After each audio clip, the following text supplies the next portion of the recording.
A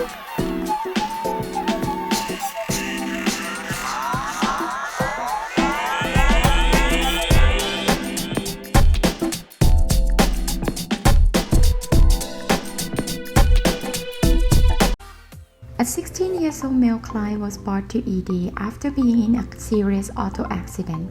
The patient is undergoing cardiopulmonary resuscitation. Nurse calls the family to inform them to come to the hospital.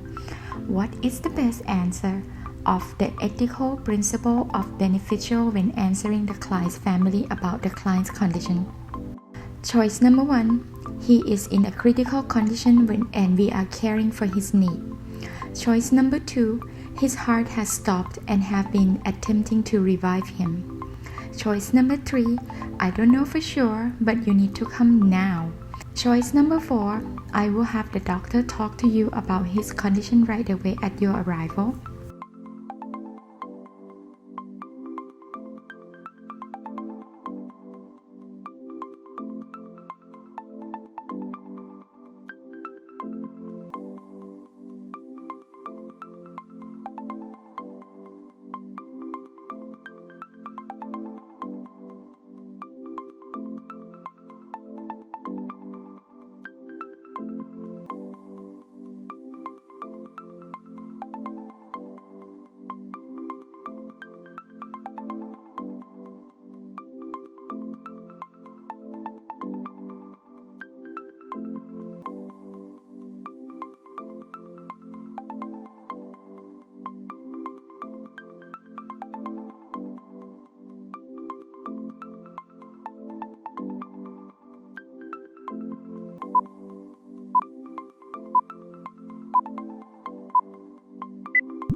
The correct answer of this question is the choice answer number 1, because the statement is understanding, tell the truth, respect the privacy of others, protect confidential information, and do not cause offense.